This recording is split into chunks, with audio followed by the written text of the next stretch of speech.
யாருப்பா அது? அங்கே உப்பு மிளகா இருந்தால் எடுத்துகிட்டு வந்து நம்ம தலைவனுக்கு சுற்றி போடுங்கப்பா. என்னங்க ஒரு பார்வை! பொண்டாட்டி மேலே யாரெல்லாம் பாசமாக இருக்கீங்களோ அவங்க எல்லாருமே விஜய்க்கு சமர்ப்பணம் அப்படின்னு கமெண்ட்ஸில் தெரிவிச்சிருங்க ஃப்ரெண்ட்ஸ். அப்புறமா எல்லா ரசிகர்களுமே ஆண் பெண் யாராக இருந்தாலும் சரிங்க, விஜய்க்கு ஒரு போட்டுருங்க. ஏன்னா வாங்க வீடியோக்குள்ளே போவோம். என்னன்பான இனிய உறவுகளே, பார்த்தீங்கன்னா உள்ளுக்குள்ளே போயிடுறாங்க, ரூமுக்குள்ளே போயிடுறாங்க. நம்ம தலைவனு தலைவி இந்த மாதிரி கொஞ்சம் விளையாண்டு எத்தனை மாதம் ஆச்சுங்க. நல்ல போதையில் தான் போகிறாங்க. போனோன்னே டபக்குன்னு அப்படியே காவேரி மடியில் படுக்கிறாங்க பார்த்துக்குங்களா.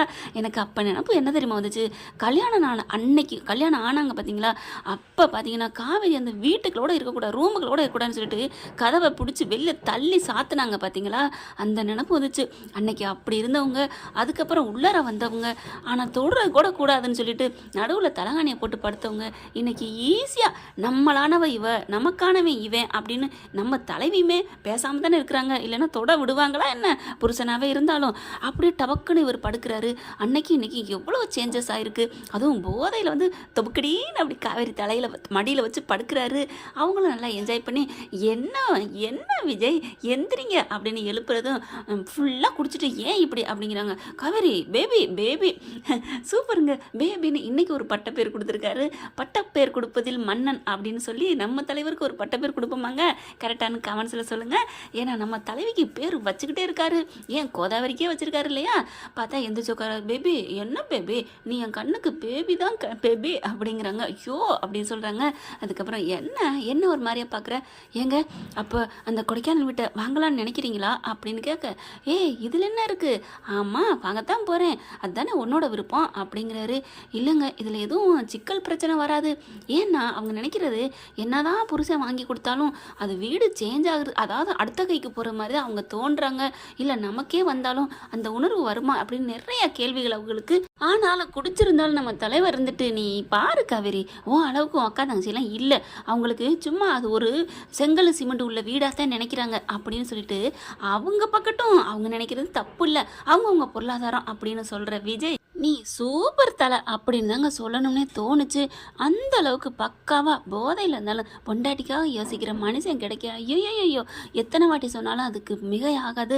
அப்படியே சொல்லிக்கிட்டே இருக்கலாங்க. பொண்டாட்டி பொண்டாட்டி பொண்டாட்டின்னு அப்படி தாங்குறாரு மனுஷன். அதுலேயும் காவேரி பணத்துக்கு எங்கே போகிறது அப்படின்னு சொல்லி ஒரு கிறுக்கு கேள்வி கேட்குறாங்க. என்ன காவேரி உனக்கு ஒன்றுனா நான் இருக்கேன்டி, நான் போட்டு பணத்தை போட்டு வாங்க மாட்டேனா அப்படின்னு சொல்கிற விஜய் சூப்பர் அப்படின்னு தான் சொல்லணும். அதுக்கப்புறம் நீ படு காவேரி படு அப்படின்னு சொல்லிட்டு படுக்க வைக்கிறாங்க. கரெக்டாக பார்த்தீங்கன்னா அதுக்கு மேலே வா நம்ம ஆடுவோம் அப்படின்னு சொல்லிட்டு ஒரு ஆட்டம் போட பார்க்குறாரு. 5 கம்மின்னு பாட்டுக்கு. ஐயோ அதெல்லாம் விடுங்க, அதெல்லாம் முடியாது, என்ன நினச்சிட்டு இருக்கீங்க அப்படின்னு சொல்லிட்டு அப்படியே ஒரு வழியாக சமாளிக்கிறாங்க. அதுக்கப்புறம் நீ படுறா படிச்சலாம் அப்படின்னு போத்தி விட்டுட்டு அழகா என்ன நீ இப்படி படுக்கிற, பின்ன என்ன விஜய் அட சும்மா இருமா, வயிற்றுக்கு பேலன்ஸ் பண்ணி தான் படுக்கணும் அப்படின்னு தலகாணி எடுத்து வயிற்றுல வைக்கிறாருங்க. உண்மையிலே இது வரைக்கும் யாருமே இந்த ஐடியா எனக்கு இருந்துச்சா என்னன்னு தெரியாது. எனக்கு கூட இந்த ஐடியாலாம் தெரிலங்க. இப்படி தலகாணி வச்சு படுக்கணும்னு அப்படியே ஒரு கணிச்சு தாங்கி படுக்கணும்னு சொல்லியிருக்காங்க. தலகாணி வச்சு படுக்க சொல்கிறத நான் இன்றைக்கி தான் பார்த்துருக்கேன். அதுவும் நல்லா தானே இருக்குது, பெட்டரா. கற்பனை பண்ணுங்களே, கற்பம் ஆக போகிற பண்ணுங்களே, நோட் பண்ணுங்கய்யா நோட் பண்ணுங்க. விவேக் ஒரு படத்தில் சொல்கிற மாதிரி நோட் பண்ணுங்க அப்படிம்பாரு. இந்த மாதிரி தான் சொல்லணும்னு தோணுச்சு. அதுக்கப்புறம் போத்தி விட்டு படுக்க வைக்கிறாங்க. நீங்கள் படுங்க பாஸ் அப்படிங்கிறாங்க. காவேரி உன்னை பார்க்கையில் ரொம்ப அழகாக இருக்க தெரியுமா, இந்த புடவையில் பார்க்க சூப்பராக இருக்கிற, இப்போ தான் உன்னை பார்க்கையில் பொண்ணா தெரியுது அப்படின்னு ஒன்று சொல்கிறாரு. என்னது அப்படின்னு அசால்ட்டா காவேரி அப்படி பார்க்குறாங்க. என்ன பொண்ணா தெரியுதா? அப்போ நான் இது வரைக்கும் பொண்ணா இல்லையா? இல்லை காவேரி நீ நடந்தா ஆம்பளை மாதிரியே இருக்கும். பாட்டி கூட சொல்லுவாங்கள்ல நளினமா நடடி ஆம்பளை மாதிரி நடக்காதடின்ட்டு, அது இப்போ தான் நல்லா இருக்குது அப்படிங்கிறாரு. ரொம்ப தான் அப்படிங்கிறாங்க. இப்போ எல்லாம் நான் நல்லா தான் பொண்ணு மாதிரி தான் நடக்கிறேன் அப்படின்னு காவேரி இப்படி நளினத்தோட வெக்கத்தோட சொல்கிறதும் நல்லா சூப்பராக இருந்துச்சு அப்படி தான் சொல்லணும். ஆமாம்மா இப்போ அப்படிலாம் இல்லை காவேரி, அப்படியே ஸ்வைங் ஸ்வைங் ஸ்வைங் அப்படின்னு வளைஞ்சு நெளிஞ்சு நீ நடக்கிறது அழகு காவேரி அப்படின்னு விஜய் நீங்கள் சொல்கிறது அழகுடா செல்லாம் அப்படின்னு தான் தோணுது. அதுக்கப்புறம் அப்படியே பார்த்துட்டு பாரு படு வேர்க்குது நான் வீசி விட்றேன் அப்படின்னு சொல்லிட்டு உலகத்திலே இல்லாத விசிறிங்க அதிசயமான விசிறியில் வீசி விடுறாரு.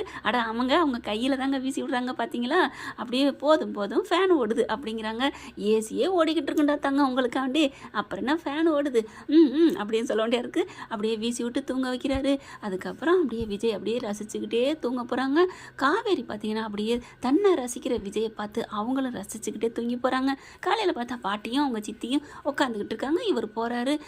என்னப்பா அப்படின்னு சொல்லிட்டு டீ இந்தா அப்படின்னு கொடுக்குறாங்க. அப்படியே வாங்கி குடிக்கிறாரு.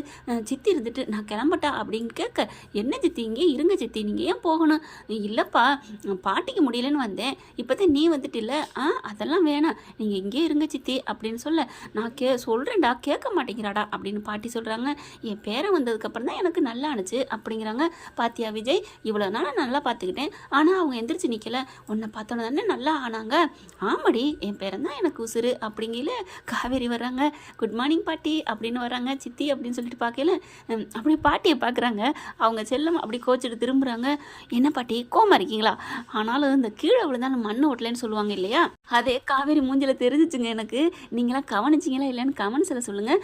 என்னன்னு கேட்குறீங்களா? இப்போ சொல்கிறேன் பாருங்கள். அதாவது காவேரி வந்து அப்படியே ஏதாவது ஒன்று பாட்டி வந்து பேச பேச பதிலுக்கு இவங்க கோபமாக இருந்தாங்கன்னா, சொன்னேனேடி கேட்டியாடின்னு நம்ம தலைவர் நாங்கன்னு கொட்டுவார். இல்லைன்னா கொஞ்சம் கோபமாக கூட பேசலாம், செல்லமாக பேசலாம். வேணாண்டி பாட்டி உன்னை திட்டுன்னு சொன்னேனே அப்படின்னு சொல்லிடுவாரோ அப்படின்னு பயந்துக்கிட்டு நான் சமாளிச்சுக்குவேன், நீங்கள் பயப்படாதீங்க தலை அப்படின்னு சொல்லிட்டு வந்தாங்க இல்லையா, அதுக்கு வந்து மீசையில் மண் ஒட்டிருமோ அப்படின்னு பயந்துட்டு, பாட்டி என் மேலே கோபமாக இருக்கீங்களா அப்படின்னு சகஜமாக ஜாலியாக பேசுகிற மாதிரியே பேசுகிறாங்க. அப்படின்னு திரும்பிக்கிறாங்க. ஏம்மா உனக்கு ஏதாவது டீ காஃபி? ஐயோ சித்தி நான் அதான் எதுவும் குடிக்கிறது இல்லை, இருமா நான் ஜூஸ் போட்டு எடுத்துகிட்டு வரேன் அப்படின்னு போகிறாங்க. உடனே விஜய், சித்தி எவ்வளோக்கு மாறிட்டாங்க பார்த்தீங்களா அப்படிங்கிறாங்க. அதுக்கப்புறம் மறுபடியும் காவேரி விடாமல், என்ன பாட்டி என் மேலே கோவமா? ஏய் உன் மேலே கோவம்லாம் இருக்கேன் தாண்டி, என்ன பண்ணுறது, என் பேரனை கூட்டிகிட்டு போனில்ல அந்த கோவம் அப்படியே இருக்குது அப்படின்னு ஒரு குண்டை தூக்கி போடுறாங்க. பொண்டாட்டியை சொன்ன கையோட விஜய்க்கு இங்கிட்டு பாட்டியும் வேணும் பொண்டாட்டியும் திட்டுறாங்களே அப்படின்னு பக்குன்னு அப்படி விஜய் தவிச்ச தவிப்பு இருக்கே. இங்கிட்டு காவேரியும் தவிக்கிறாங்க, அந்த பக்கத்து விஜயும் தவிக்கிறாரு. அடடடடா என்ன ஒரு பாசம் பரிதவிப்பு. கவனிச்சிங்களா? கமெண்ட்ஸில் சொல்லுங்கள். அடுத்து பார்த்தா காவேரி, பாட்டி சரி நான் என்ன பண்ணால் உங்களுக்கு கோவம் தீரும்? நீ என்ன பண்ணாலும் கோவம் தீராதுடி அப்படிங்கிறாங்க. ஏதோ என் பேரனை கொள்ளு பேரனை வயிற்றுல வச்சிருக்க, அதை ஒழுங்காக பெற்றுக்கொடு அது போதும் அப்படிங்கிறாங்க.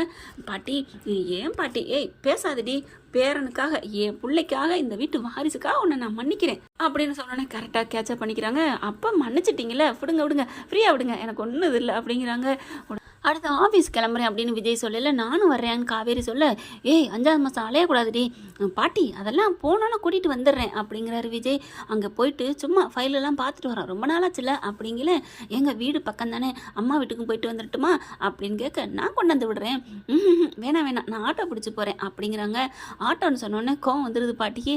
ஏண்டி அந்த தான் சொல்கிறான்ல கூட்டி கொண்டே விடுவேண்டி, உங்களுக்கு தான் என் மேலே கோவமாக இருக்கீங்களா, அப்புறம் அதுக்கு நான் எதில் போனேன் என்ன அப்படி காவேரியும் அப்படி செல்லம்மா கோவமாக கேட்க, நான் ஒன்றும் இன்னமும் மேலே கோமாத்தான் இருக்கேன், நான் ஏன் பேரப்பிள்ளைக்காண்டி சொன்னேன்டி அப்படிங்கிறாங்க. இங்கே பாரு விஜய், நீ வண்டியில் கொண்டு விடுறா அப்படிங்கிறாங்க. காவேரி ஓகே பாட்டி ஓகே, நான் வண்டியில் போய்க்கிறேன், நீங்கள் சொல்கிறத நான் கேட்டுக்கிறேன், ஓகேவா மகாராணி அப்படிங்கிற மாதிரி கையை கட்டி அந்த குசும்பு தாங்க காவேரிட்டு இருக்க ப்ளஸ் பாயிண்ட்டுன்னு சொல்லணும். அடுத்து பார்த்தா மறுபடியும் ஆரம்பிச்சிருவாங்களோ அப்படின்ட்டு, நீ வா அப்படின்னு காவேரியை கூட்டிகிட்டு வராரு. உண்மையிலே அந்த சீனு சூப்பர் தாங்க. ஐயோ பொண்டாட்டியும் என்னமோ சொல்லுவாங்க, மக்க வெறும் குறையக்கூடாது மாணிக்க பானையும் குறையக்கூடாதுன்னு, அந்த மாதிரி தான் காவேரி கூட்டு கிளம்பிடுறாங்க. அடுத்து என்ன, கார்லேயே போகிறாங்க.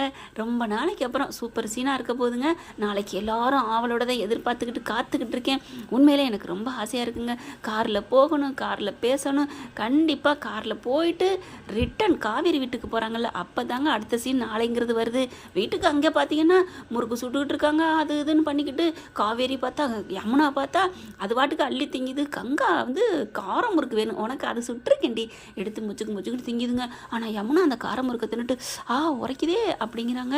பார்த்தா சாரதா முகத்தில் அவ்வளோ ஒரு பூரிப்புங்க, காவேரி நல்ல இடத்துல இருக்கான்னு சொல்லிட்டு.